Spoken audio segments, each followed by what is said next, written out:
James Carafano, another worrying deterioration in the relationship between the United States and China. So I actually don't see it that way. Well, first of all, the U.S. strategy is not to escalate or destabilize the relationship. I think what the U.S. strategy has been for several years now is to actually stabilize the relationship with China. And I think the concern is, as China's risen, its influence is becoming more destabilizing. And the problem has been is China hasn't been appropriately challenged. So when it violates international norms, when it impinges on the vital interests of the United States and others, there hasn't really been that pushback. And I think what the administration's strategy has been for really the last 4 years now is to set those clear red lines about what's acceptable behavior and what's not. And I think the goal is to actually get to stability, to have China recognize those interests. And I think that's the key to getting to a long-term stable relationship with Beijing. Wang Wenbin, the China diplomat whose audio grab I just played, doesn't seem to agree that this is a step towards stabilisation of the relationship and is threatening retaliation.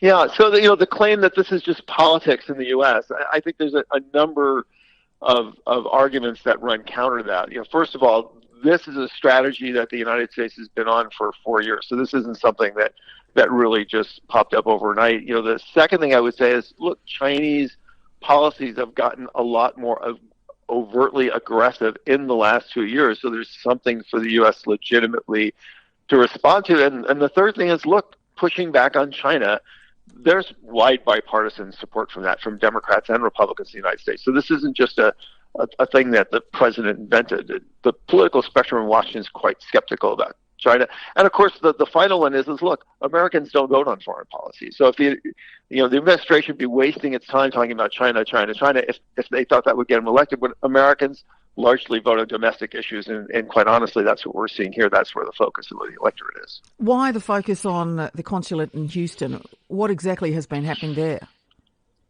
Well, this is, I think, something that not a lot of people have picked up on and kind of try to analyze what's going on here. This is actually, I think, part of a strategy and part of the United States that's really been building for almost 2 years now, which is something that people have talked about for a long time, and it's called reciprocity, which is we should be adopting behaviors where if the Chinese should treat us equally in the way we treat them. So, for example, in the U.S., the Chinese consulates and Chinese citizens have been significantly unrestricted, going universities, research, going in and out of the consulate, everything else. In China, it's exactly the opposite. Foreign visitors are highly watched, surveilled. There's tight control on going in and out or observation on the consulates, and there's not near that freedom of action that there is in China, there is in the United States. And I think the United States the signal to Chinese is, look, we're going to treat you the way you treat us. And in picking on the consulate in Houston, I think they're relatively on solid ground. There is a lot of kind of publicly available information that the consulates are used as a focal point of intelligence collection. That in itself is kind of not surprising. Lots of embassies do that. Lots of countries do that all over the world. The degree to which the Chinese do it is pretty massive.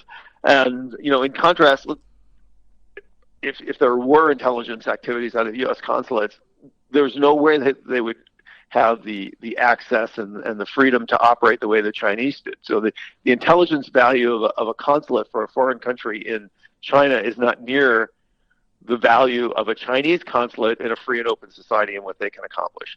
What's very, very interesting is that the closing of the consulate coincided so closely with the indictment of 2 Chinese individuals who are accused of broad-based espionage in the United States, including economic espionage and also trying to steal information on vaccine development and other things.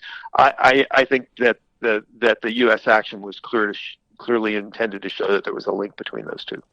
It also comes as President Trump's opinion poll numbers are plummeting, and he is going to be in the fight of his life to be re-elected as president. Could also this be seen through the prism of a political stunt intended to boost his stocks?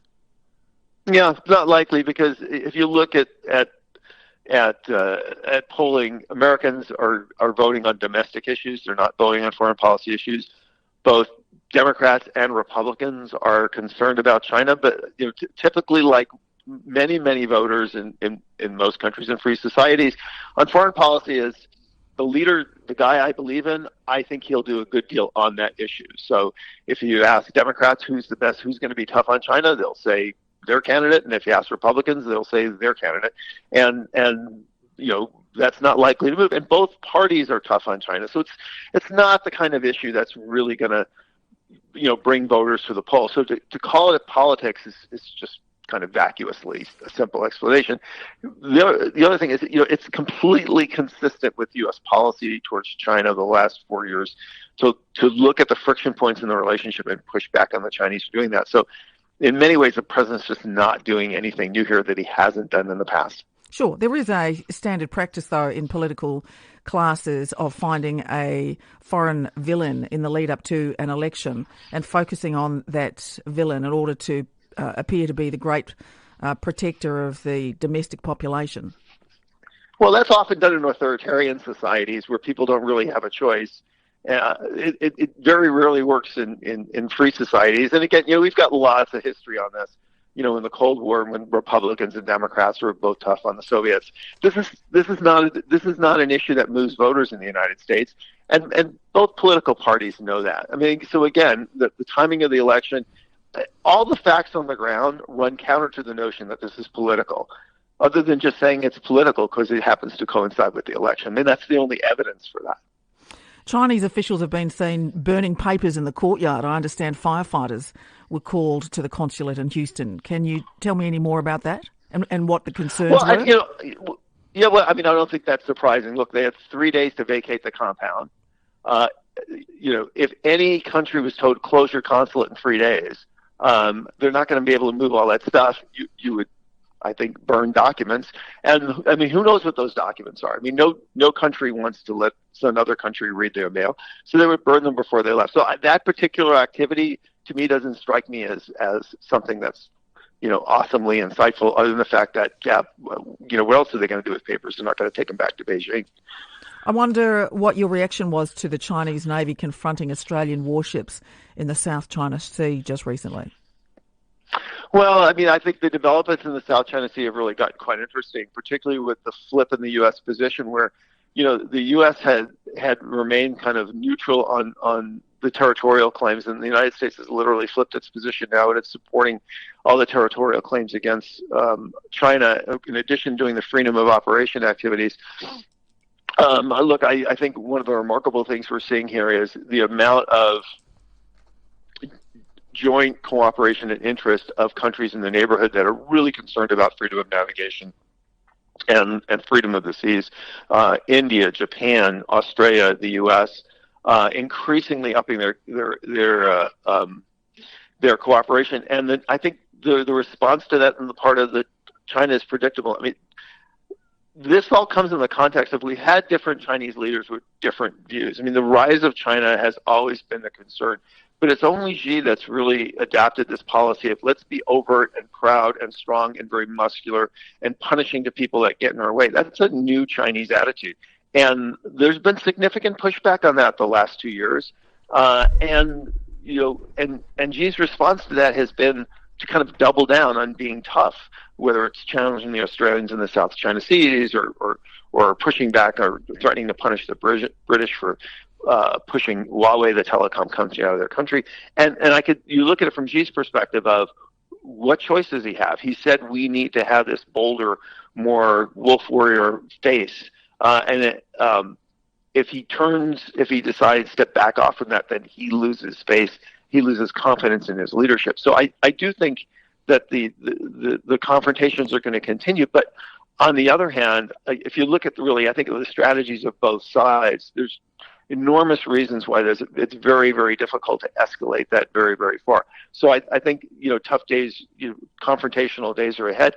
But I think, backing down to China sends all the wrong signals.